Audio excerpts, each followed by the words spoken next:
Past 10. Wow. Sorry, y'all. I just got so excited about my job. All right. Let's get this party started. All right. Hello. Good morning and welcome to the Board of Supervisors regular meeting. I will call this meeting to order.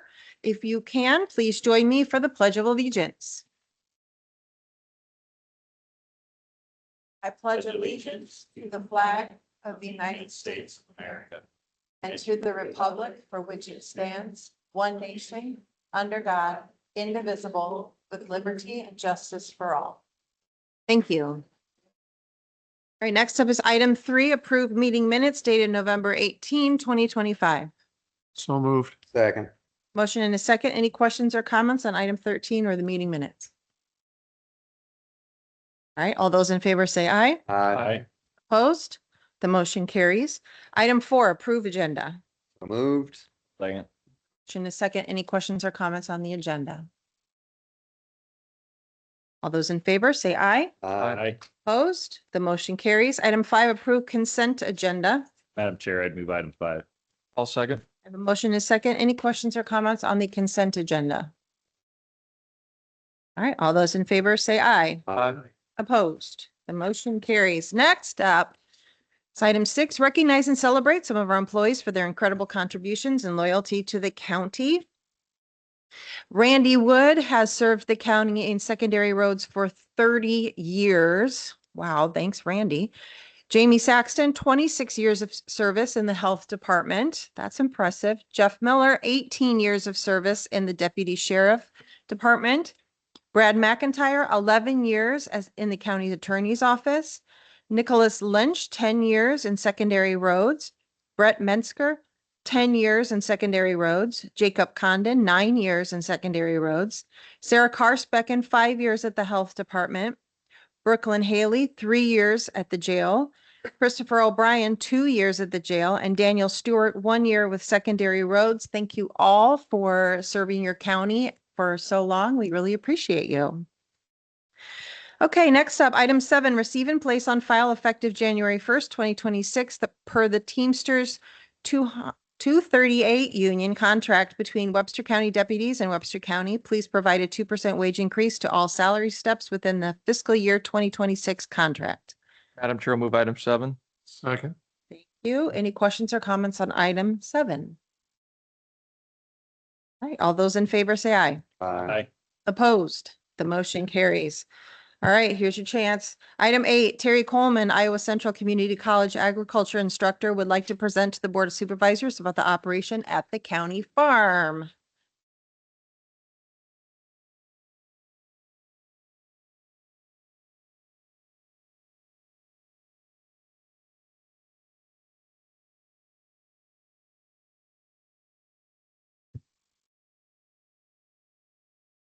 All right. Hello, I'm Terry Coleman. Thank you for having us today. We enjoy coming in every single year. Those of you that haven't met me yet, it's nice to meet you. Nice to be in front of you. First of all, thank you so much for the opportunity to work with you all. That we greatly appreciate it. That I don't know what we would do without access to the county farm. This particular class that's here today is farm operations and management 2. So we have 1 and 2. Typically, these students will take 1 the spring of their freshman year, where they plan the whole growing season, and then we follow the crop through to the end. And this is Farm Ops 2. It's a class that we meet Tuesdays and Thursdays for 2.5 hours a day, so 5 hours a week. If we didn't have the field to go out to and look at, they would get awful sick of listening to me talk throughout time. So they enjoy going out there and being able to apply what they learn in the classroom. And what they've done is they put together a presentation for you, kind of talking about what happened this year on the county farm. So I'll turn it over to them. Each of them will have a slide. They'll introduce themselves when they come up. So when each one comes up, you could just change the next slide and they'll get it done for you. So come on up. Over there. Jerry, he's at the remote right over there. Oh, there's a remote here. Okay. Perfect.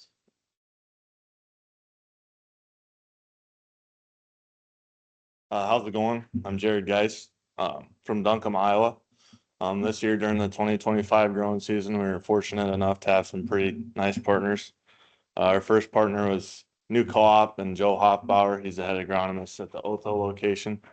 And we're really fortunate to have him because he always is real big on coming out in the classroom, going through varieties and management treatments, as well as when it comes time to take the crops out, he's pretty good about bringing out a weigh wagon so we can calibrate the yield monitor on the combine. So a really good partner to have. Another one of our partners is Kyle Moss from Carden Seed. They're right from Duncombe, Iowa. So I know him pretty good, and Kyle Moss is really knowledgeable. He always comes in typically in the fall to like the post growing season to go through the farms and go through soil maps, that kind of stuff, so we can decide which varieties of seed are going to be good on certain parts of the field and which ones would be better on other parts of the field. So real knowledgeable, nice guy. So good to have with us. Another one of our partners is Mike Johnson from Kingsgate Insurance. He's really good about coming into the class the spring and going through the different kinds of coverage, hail insurance, fire insurance, and the different levels of protection a person can get for their farm. So it's really nice to have somebody that can come through and sort stuff out for us and make it easy for us. And then a big thank you to our custom farmers, Irby Badger and Kendall Bunda.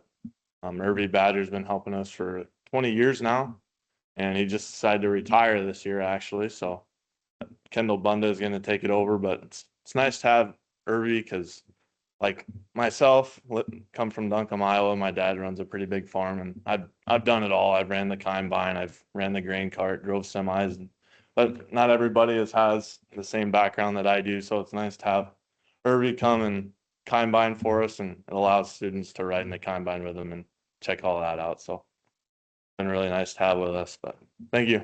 Oh, thanks, Jared. Hi, my name is Ellie Brenneman. I'm from Williamsburg, Iowa. And this year we had 107 acres of corn planted in the south field. Across that field, we had 3 different varieties planted. We had a Pioneer 108 day, a Pioneer 110 day, and a Brabant 112 day. We wanted to compare the yield differences between these varieties. So we actually had the opportunity to bring out a weigh wagon during harvest, and the combine took a pass through each hybrid, and then we were able to compare the different weights and calculate the bushels per acre. So our best yielding hybrid was the Pioneer 110 day hybrid with 253 bushels an acre. And then the next best yielding was the Pioneer 108 day with 252 bushels per acre. Then with the Brabant, we actually did another comparison to see the difference between corn that had fungicide applied and without fungicide. So the Brabant corn that had fungicide applied yielded 240 bushels an acre, and the Brabant without fungicide yielded 202 bushels an acre. Our total average across all varieties was 236 bushels an acre, which compared to our APH of 225 bushels an acre, we are quite satisfied with. Thank you. Thanks, Ellie.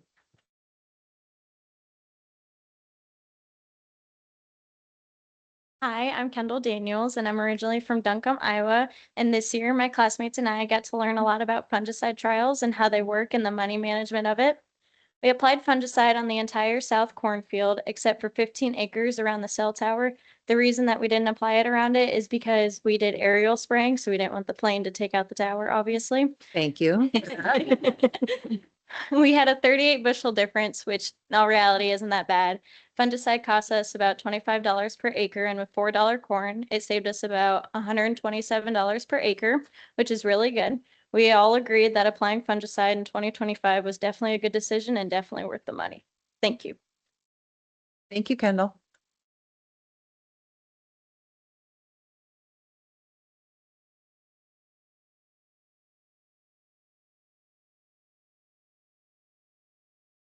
I'm Lucas Parcel. I'm from Clarion, Iowa. This year's soybean production was in the north field. We had 103 acres, and we had 2 different varieties. One with the Pioneer we got from Kyle Moss from Carden Seed, and the other one we got from the co-op this year. They were the same variety, so it's similar plants, different brands.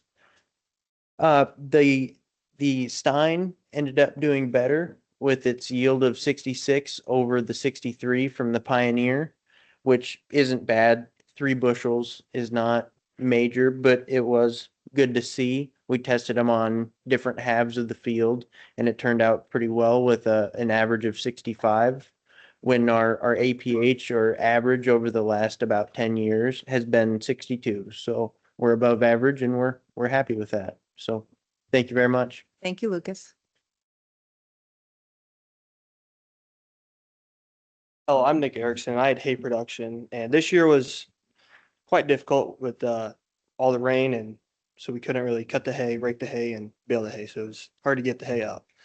In the North Field, we had 11 acres of hay, and we had 57 round bales off of that field. The conditions were wet, obviously, so we can only get 2 cuttings off of that hay field. The South Field, we have 20 acres, and we had 40 round bales of oats off of that. We had mixture of oats and alfalfa because it was the first year of that field. So then we established new alfalfa and oats. Maintain the new healthy of the alfalfa in the seeding. We only have to do a single harvest for this year. The armyworm pressure, it was noticed, but it wasn't as bad, so we did not spray for the armyworms. The hay does go to the rodeo team for their livestock and shows, so that's where the hay goes to feed their animals. Thank you. Cool. Thanks, Nick. Hello, my name is Nick Powers. I'm from the big city of Pocahontas. Today I'll be talking about fertilizer. Fertilizer needs change on a yearly basis for each field, so we do something called soil sampling that helps us determine what we need to apply to the fields for a successful growing season. So far for the North Field, we have applied dry fertilizer and 150 pounds of anhydrous ammonia. We have MAP and potash booked at a 200 bushel removal rate for next year's corn crop. We will also be applying 20 pounds of sulfur before next growing season. For the South Field, we have applied both MAP and potash at a removal rate using VRT technology to help us reduce waste. We also have applied both MAP and potash to the hay fields, which was done after the first cutting. Prices are up 15% from last year's growing season, so every dollar matters. Utilizing VRT technology helps us mitigate waste and helps us retain the value that we much need. VRT, which stands for Variable Rate Technology, utilizes GPS and it auto adjusts to different parts of the field and it distributes nutrients where they need to go and where they're the most useful for that year's growing season. Thank you. Thanks, Nick. My name is Grace Schlock and I'm from Marengo, Iowa.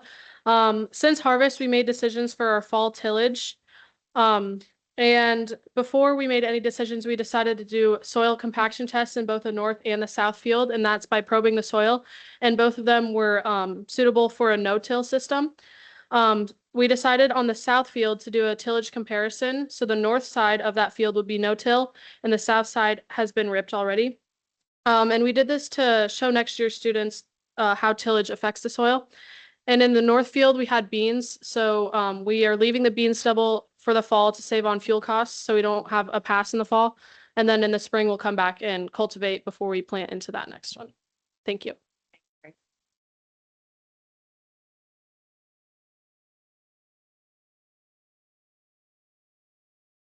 Hello, my name is Luke Curtis. I'm from Pomeroy, and today I'm here to talk about our challenges. For the last several years, we've been dealing with a drought. This year was obviously different. Dealt some excessive moisture, brought in some southern rust, and led to stock rot. We determined we had stock rot by doing a test in our field. Went in there, picked a few plants. So what we do is we grab the plant below the ear, give a push, about a 45-degree angle push. Stock snaps. You got stock rot. If you don't, well, you don't. But we've seen that we did have a lot of stock rot, so we had to harvest early, which meant we harvest at high moisture. Then we had to pay the high drying fees at the co-op. Another challenge is our input costs. Fertilizer prices were pretty high this year. Hopefully those come down sooner or later. Another one was pest pressure. We had some armyworms in our south hay field. Not enough to be concerned about, but still pests. We had low commodity prices that limited our marketing opportunities, which meant we had more storing at the co-op, which meant more storing fees. We are still storing fees today, or still storing grain today, which Hopefully we sell some more. Thank you. Thanks. Yep.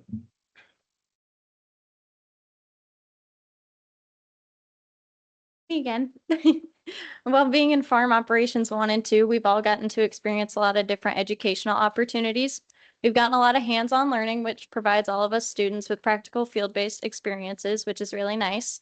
We've expanded our industry knowledge and the understanding of agricultural practices in the farming industry. We all understand that some of us don't grow up on a farm or in the farming industry, so it's nice to everyone get in base with it. We've gotten a lot of technical skill developments, including training in weed identification, soil sampling, stand counts, growing conditions, disease identification, and harvest loss calculations, and many more.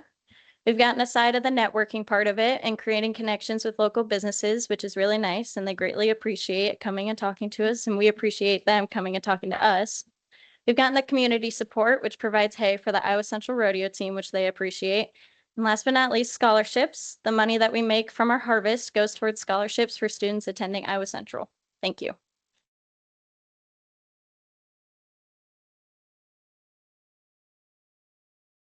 I'm Emma Henshaw from Southern Iowa. Our future plans are to continue our crop rotation. We have planned in our north field for next year, roughly 104 acres of corn, 11 acres of alfalfa, and then our south field, 107 acres planned for beans and 20 acres for hay production. Thank you.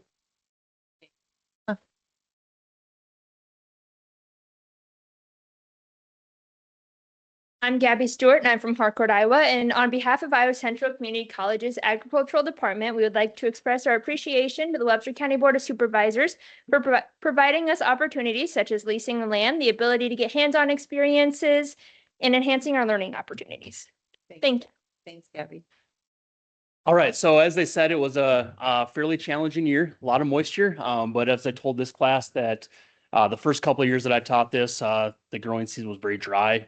Corn was bringing $7.50 out the combine. Beans were bringing $14 off the combine.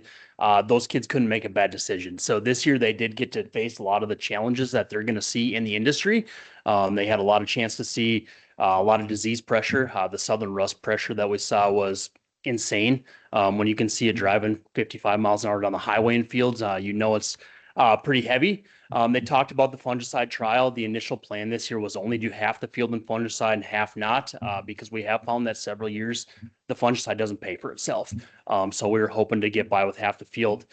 Throughout the crop scouting season, we got out there and we saw that, hey, if we don't spray this other half of the field, we're going to be in trouble financially because the southern rust pressure got pretty bad. And so it worked out great that we kind of had 2 separate dates on that fungicide application that we could compare. We didn't see a major difference between the 2 of them, even though they were 30 days apart. But they did point out that one section there that had 15 acres that didn't get any fungicide. That's where we saw the most pressure. That NDVI image that was up there, I have never seen lines that are that straight where you can just see the fungicide lines before in my life. So it was a very interesting year for them that a lot of people looked at the hay production this year and thought, hey, it was a great year for growing hay. You had all kinds of rain. It was great until you couldn't get in the field to do it. So we only ended up with 2 cuttings of hay, which we still ended up with more bales than we had last year on 2 cuttings of hay. So the production was great. It just was a very challenging year. So once again, I appreciate you all working with us. We value the partnership greatly. It gives our kids a chance to get into the field, get hands-on experience with those management decisions. And on years like this, realize that, hey, it's not all rainbows all the time, that there's major decisions that have to be made. And in this year, like, we had great yields, but we still are probably right now losing about $20 an acre. So just with the commodity prices where they were, it was a very challenging year paying custom rates. Even when you do everything right, Mother Nature kind of has other plans sometimes. So it gives them very valuable experiences. So we can't thank you all enough. We appreciate it. We look forward to hopefully continuing that partnership in the future. So do you all have any questions for them? I'm just happy you come here. This is one of my favorite meetings to have, is to have all of you come up and kind of show what you've learned and what challenges you've had. And yeah, it kind of goes up and down every year, doesn't it? But Peaks and valleys. yeah. Yep. But really, we're really happy to be able to offer this to Iowa Central and to get our future farmers in the field. All right. Perfect. Thank you. Thank you. All right. Item 9, public hearing, final consideration, amendment to Chapter 3, plating ordinance, Section 636, subdivision plats, repealing paragraphs 1 and 2. Paragraphs 3 and 4 of this section shall remain in effect. There is a copy on file in the zoning office. I will open this public hearing at 10:21 a.m. Mrs. Abrams, are there any written or oral comments? Can't think of the word there. Okay. Mr. Johnson, did you want to say anything? You don't have to. I have to say anything, no. No. We've worked closely with the county attorney's office and the county attorney's office with all the departments to process this amendment, which is very important to the auditor's office to, continue to process the plats they have on file. So this is a good thing that this is being done to move those along. So I appreciate that. Thank you. Very much. Any other questions or comments? Now's your chance. All right, I will close this public hearing at 10:22 a.m. Item 10 is adopt final consideration of amendment to Chapter 3, plating ordinance, Section 636, subdivision plats, repealing paragraphs 1 and 2. Paragraphs 3 and 4 of this section shall remain in effect. Again, there's a copy on file in the zoning office. Madam Chair, I'll move item number 10. Seconded. I have a motion and a second. Any questions or comments? All right, all those in favor say aye. I think it is. It doesn't say roll call on here, but I'd like to make it a roll call. Vote aye. Cochran, aye. Ike, aye. Montgomery, aye. Conrad, aye. Let it be known that the final consideration of the amendment passes unanimously. Okay, thank you, sir.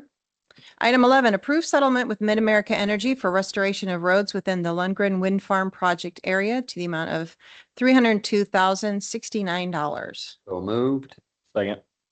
Motion and a second. Any questions or comments? No, you're not Mr. Johnson, you're Mr. Joel. We look a lot alike. You get them. State requirement. Jamie Joel, county engineer.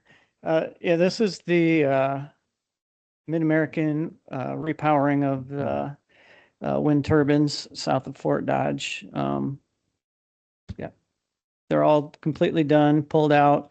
According to our road agreement, they maintain the roads and put them in condition as they were before the project started. We worked out a deal where my guys are more geared up to do that work than an electrical company. And so they're going to basically pay us to do that work. So this agreement is a settlement for us to do that work. We do have 2 representatives from Mid-American here if you have any specific questions for them or. So you talk so quietly, Jamie. Sorry.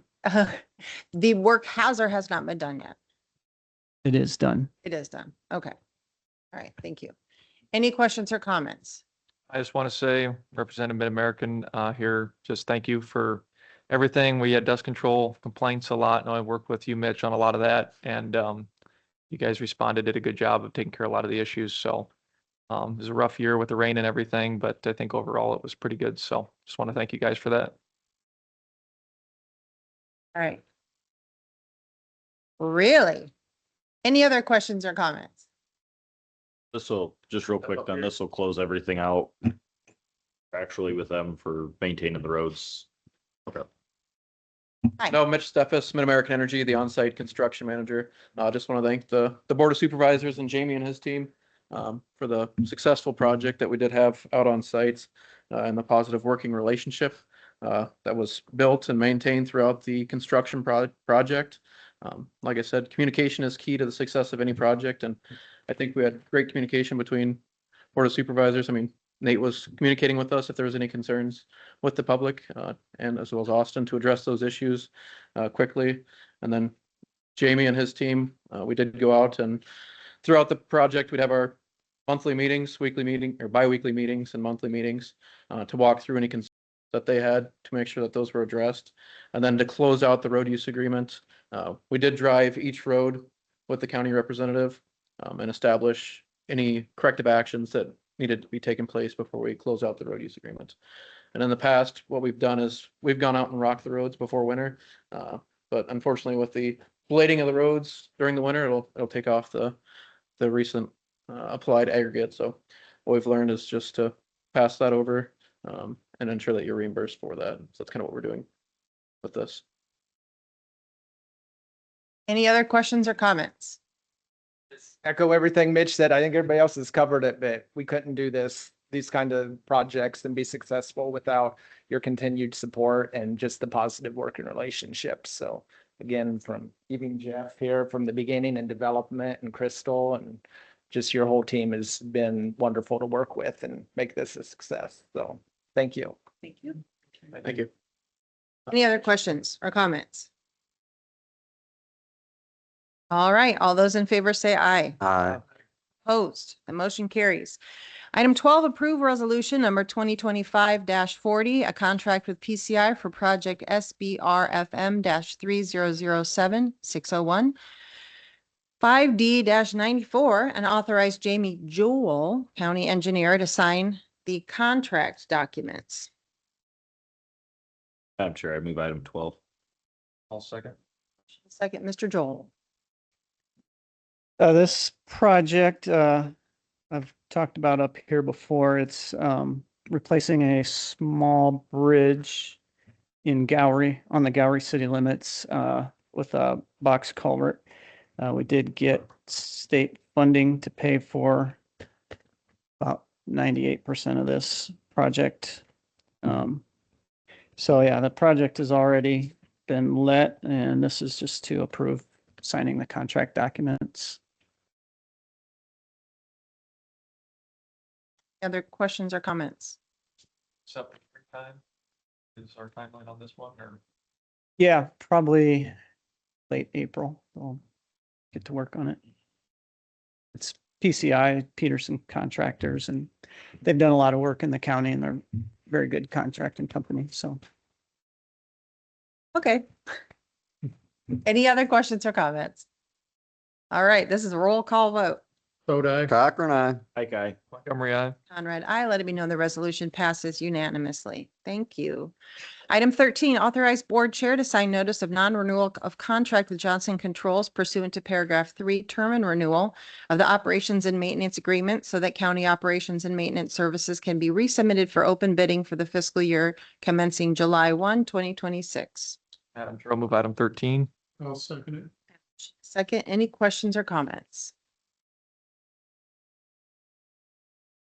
All right, all those in favor say aye. Aye. Opposed? The motion carries. Item 4, request from Barbara Bendon of IDAS Statewide Space Management would like to request permission to remodel DHS building for Iowa Workforce Center. There are plans on file in the auditor's office. Madam Chair, I'll move item number 14. Seconded. Motion and a second. Any questions or comments? This would be on the east side of the DHS building. Child support recovery was in that area. Workforce has moved in there and needs to make some office spaces there. So they have sent their request in. I've had Jamie take a look at it. City planning and zoning's looked at it. So everybody is good with it, and it's no cost to the county at this point. Unless they find something and we got a structural issue, which we shouldn't have. So, Yes, louder. so this will be a good project and it'll be helpful for workforce. So Any other questions or comments? All right, all those in favor say aye. Aye. Opposed? The motion carries. Item 15, closed session to discuss labor negotiations in accordance with Iowa Code 20.17.3. So moved. Second. Motion and a second. All those in favor say aye. Aye. Opposed? Motion carries. We will be moving into closed session, which means we're going to have to clear the room, please. We'll come back. class is over. We'll come back.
We have to finish our board meeting, then we get to do drainage. Oh. And it's been a contentious drainage. Morning, good morning. Anybody else in there waiting for us? Okay. Citizens. AJ Dunn, how are you guys? Good.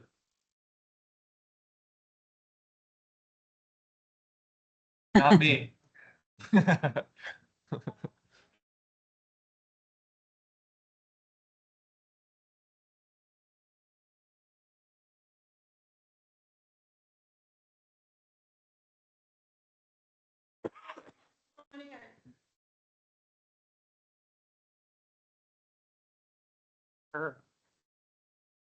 Okay. It is now the citizens' opportunity to address the board with items not on the agenda.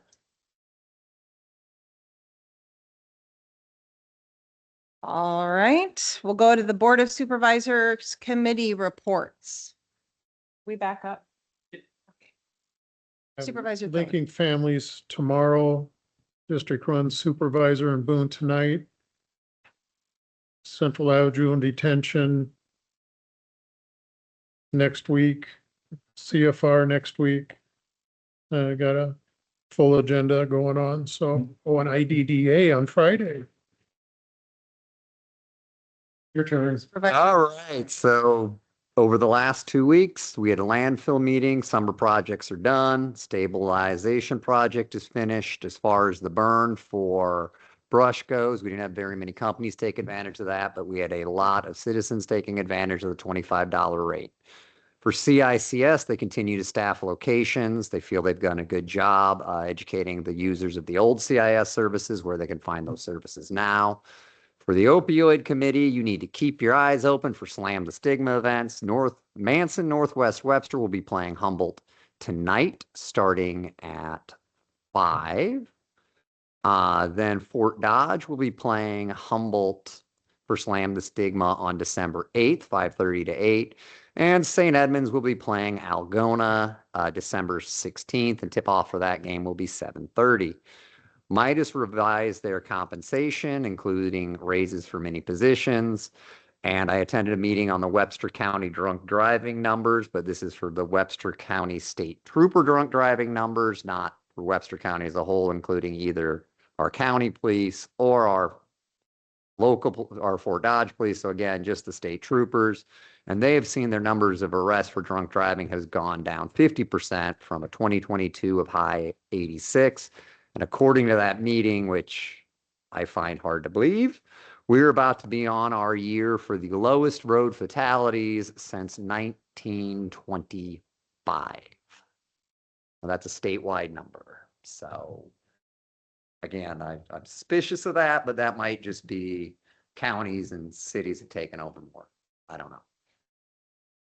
That is it. All right, Supervisor Hike. I got a IDDA meeting coming up Friday, and then I've got Beaver Creek Watershed. We're finally back up and running now, so we're gonna have our first meeting since our shutdown. So we're doing that, and then public health next week.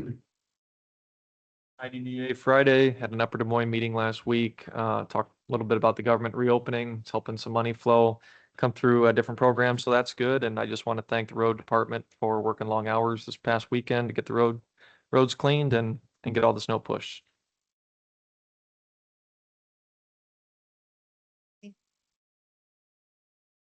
Since last time, we had a small business task force meeting at the newly reopened Bloomers. That was very well attended. Also had the Greater Fort Dodge Growth Alliance Meet and Eat Luncheon, where we welcomed the Lieutenant Governor. I did want to mention that off the bat, she assured us that Governor Reynolds said no changes to IPERS. I know that's important to a lot of people here. Happy Thanksgiving to everyone. Also wanted to give a big thank you to all of the county team members who worked to help us safe during this record snowfall. There was no city or city county meeting on Friday because of the holiday. Coming up, On the 4th, I have the Visit Fort Dodge Annual Meeting. Once again, that is the Convention and Visitors Bureau for Webster County. On Tuesday, the 9th, there is a special election for House District 7. That is the western portion of Webster County. That evening, it looks like I'll likely be meeting with some local stakeholders regarding homelessness in Fort Dodge. Thursday, the 11th, we'll be canvassing the election results. And Friday, the 12th, we have City County, and that is the county Christmas party. That's all that I have. Next up is I did want to mention, we will be opening up applications for assigned boards and commissions. In order to apply for any of these openings, you need to go to the Webster County website, which is webstercountyia.gov, and then click on departments, click on Board of Supervisors, and then click on application for board or commission, and then you got to fill all that out. All right, next up is to allow claims. So moved. Second. Motion is second. Any questions or comments on claims? All those in favor say aye. Aye. Aye. Opposed? The motion carries. If there's no further business, I'll entertain a motion to adjourn. So moved. Second. Motion in a second. All those in favor say aye. Aye. Opposed? The motion carries. Thank you much. We are adjourned and going into a drainage meeting.